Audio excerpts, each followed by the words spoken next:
Laurie Bredin-Bourgros, c'est pas facile à dire. Tu es de Treillères et tu peins à l'aquarelle et je sais que tu uses d'une technique très particulière. Veux-tu nous en parler? Oui, bien sûr. C'est vrai que c'est une technique qui donne un rendu très moelleux, une touche particulière, qu'on appelle humide dans l'humide et qui est peu usitée par les peintres aquarellistes qui ont tendance à peindre dans une technique beaucoup plus sèche avec des temps de séchage et des lavis superposés après séchage.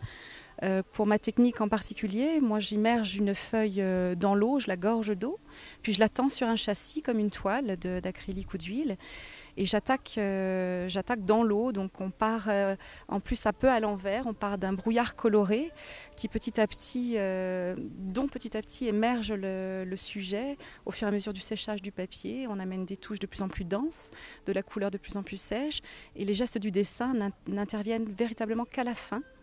Alors qu'habituellement on dessine puis on met en couleur. Et moi j'ai choisi cette technique-là parce que la touche d'une part est moelleuse, il y a de la fluidité, ça correspond à ce que je ressens intérieurement quand je regarde mon environnement. Je sens que les choses sont interconnectées et pas posées les unes à côté des autres, juxtaposées. Et cette technique-là permet ce rendu-là qui me convient. Mais dis-moi, tu en parles comme si tu vivais ta peinture. C'est très pédagogique la façon dont tu l'exprimes. Serais-tu professeur ? Non, mais ça pourrait faire partie de mes projets, justement. Pas d'une manière académique, je n'apprendrai pas aux gens à dessiner, puis les nuances, les valeurs, les couleurs. Moi, je veux leur apprendre par cette technique-là. Il y a une libération de l'émotion.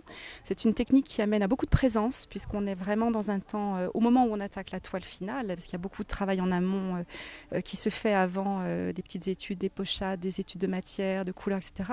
Mais quand on attaque la toile finale, on a un temps restreint, entre 3 et 5 heures en fonction de l'hygrométrie de la saison. Donc.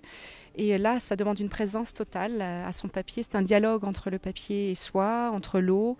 Et donc, on est vraiment en prise directe avec ses émotions et on est vraiment un peu un canal, on laisse descendre, on laisse passer. Et c'est très libérateur, c'est très difficile aussi, mais c'est très libérateur. Donc, c'est plus ça que j'ai envie de transmettre. Bon, ben on t'écouterait pendant des heures en tout cas, le raconter aussi bien. Bien, j'ai remarqué une chose tout à fait, ou plutôt peu banale, c'est que tous tes encadrements, qui mettent justement des aquarelles en valeur, il me semble que c'est très important, sont très homogènes. Est-ce que tu les ferais toi-même par hasard ? Alors oui, d'une part, l'aquarelle, il faut absolument l'encadrer, puisqu'une aquarelle, c'est au final, quand je défais mon papier de mon châssis, c'est une feuille de papier. Donc il faut la protéger, et puis il faut l'encadrer, mettre un verre aussi pour la protéger, puisque ça reste une peinture à l'eau, pérenne, mais quand même une peinture à l'eau. Effectivement, pour une histoire économique aussi, je me suis mise à faire mes encadrements. J'ai la chance d'avoir un mari et un beau-père qui sont dans les métiers du bois et qui, eux, font le cadre. Et moi, je fais la partie intérieure, ce qu'on appelle le paquet. Ah voilà l'histoire, maintenant j'ai tout compris. Bon, c'est très très bien. Alors, pour finir, quels sont tes projets ? D'exposer plus, bien sûr.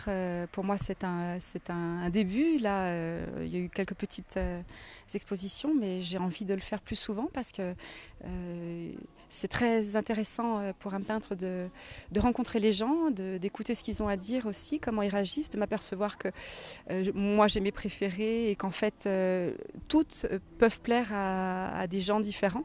Donc ça, c'est très intéressant. Puis d'écouter ce qu'ils ont à dire, ce que ça leur fait. Ça c'est un premier projet et pourquoi pas effectivement d'accompagner des gens dans cette technique-là. Voilà. Eh bien écoute, je te souhaite beaucoup de courage et aussi de réussite. En tout cas, c'est très beau et je te remercie. Passe une bonne journée. Au revoir, Laurie. Au revoir.